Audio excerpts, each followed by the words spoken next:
बैंगन का भरता खाने में जितना मज़ेदार लगता है उतना ही इसे भूनने में झंझट होती है, बदमज़गी होती है।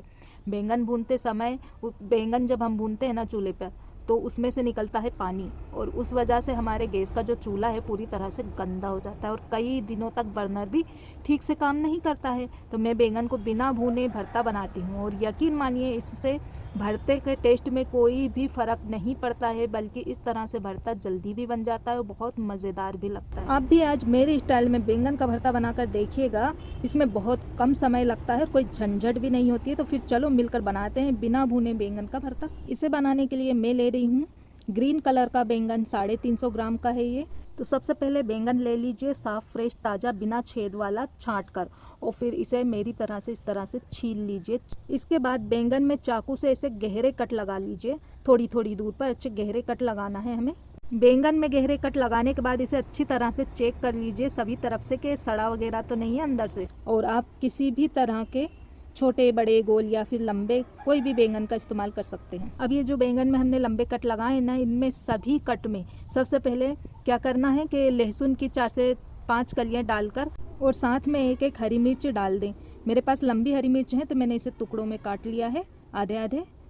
और इस तरह से ये देखिए लहसुन की कली डालकर इसमें, और एक हरी मिर्च हम इसके अंदर इस तरह से डाल दें। तो यहाँ पर मैंने बैंगन के अंदर लहसुन और हरी मिर्च इस तरह से डाल दी है, आप देख सकते हैं। अब इसमें हम सरसों का तेल लगा देंगे पूरे बैंगन में इस तरह से, जिससे काला नहीं पड़ेगा रखने के बाद। अच्छा, गैस पर इसे डायरेक्ट भूनने की बजाय अब हम क्या करना है कि गैस चालू कीजिए और इस पे एक नॉन स्टिक मोटे तले की कढ़ाई रख दीजिए, और इसमें हम डाल देंगे थोड़ा सा सरसों का तेल, 2 टेबल स्पून के करीब, और अच्छा तेज़ गरम कर लेना है। तेल जैसे ही अच्छा गरम हो जाए इसमें बैंगन डाल दीजिए, और फिर कढ़ाई में हम डालेंगे साथ में 3 टमाटर। तो टमाटर को बीच से इस तरह से कट लगा लीजिए और फिर डालिएगा। अगर आप भरते को और भी ज़्यादा जल्दी बनाना चाहते हैं तो फिर इसी बैंगन के 4 से 5 गोल और मोटे पीस कर लेना, फिर उन पीस में बीच से कट लगाकर लहसुन और मिर्च डाल देना, और फिर इस तरह से इसे कढ़ाई को कवर करके भून लेना धीमी आंच पर। जब ये थोड़े थोड़े भुन जाए ना तो इसे अलट पलट बीच में करते रहना इस तरह से।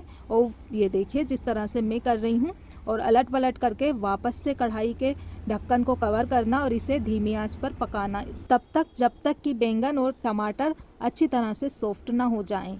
इसे पकाने में हमें 10 से 15 मिनट का टाइम लग जाएगा। और 15 मिनट बाद कढ़ाई के ढक्कन को हटाकर देखेंगे तो टमाटर और भट्टे हमारे जो हैं अच्छी तरह से सॉफ्ट हो गए हैं। और बैंगन की जो डंडी थी, इसकी डंडी मैंने काट दी थी, ये बहुत दिक्कत दे रही थी बार बार चलाने में। अब हमें बैंगन को और टमाटर को एक बाउल में निकाल लेना है और गैस को बंद कर देना है, और इन्हें थोड़ा ठंडा करने के बाद टमाटर के छिलके हटा देना है, और बैंगन को टमाटर को हम मैशर से अच्छी तरह से मैश कर लेंगे।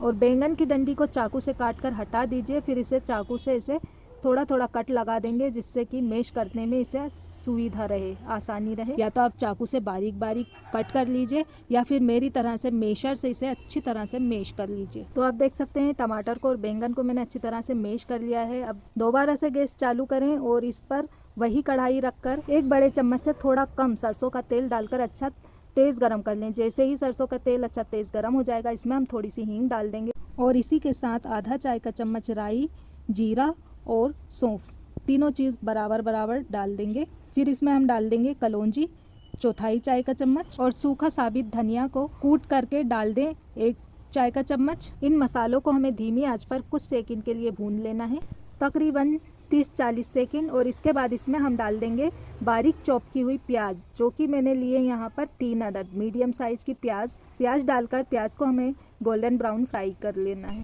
प्याज गोल्डन फ्राई हो गई है, इसमें हम डाल देंगे मीठे नीम की पत्तियाँ, और इसके बाद इसमें हम डाल देंगे अदरक लहसुन का पेस्ट 1 चाय का चमचा भरकर।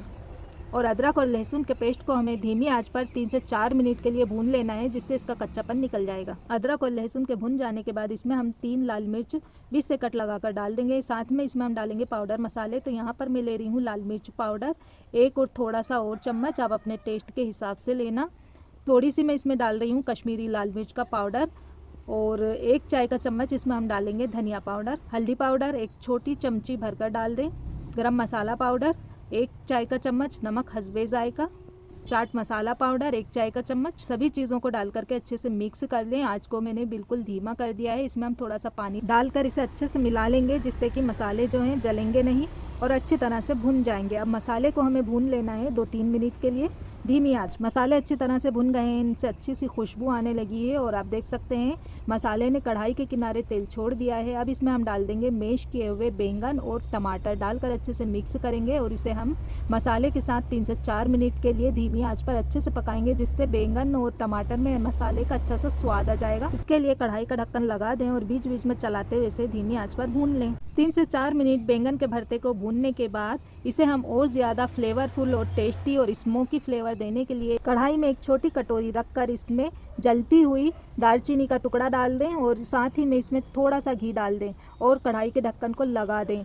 इससे इसमें जो धुआं बनेगा, इससे अच्छा सा स्मोकी फ्लेवर आ जाएगा हमारे भट्टे के भरते में, बैंगन के भरते में। थोड़ी देर बाद जब आप कढ़ाई के ढक्कन को हटाएंगे तो बहुत ही टेस्टी स्मोकी फ्लेवर वाला बैंगन का भरता आपको तैयार मिलेगा। देखिए कितना मज़ेदार ज़बरदस्त सा बनकर तैयार हुआ है। आखिरी में इसमें बारीक कटा हुआ हरा धनिया डालकर अच्छे से मिला लीजिए और आप इस भरते को किसी भी चीज़ के साथ खा सकते हैं, चावल के साथ, रोटी के साथ। वैसे ये पूरी पराठे के साथ बेस्ट जाता है, बहुत मज़ेदार लगता है। बैंगन के भरते की ये रेसिपी पसंद आई हो तो प्लीज़ वीडियो को लाइक, शेयर और सब्सक्राइब करना ना भूलें।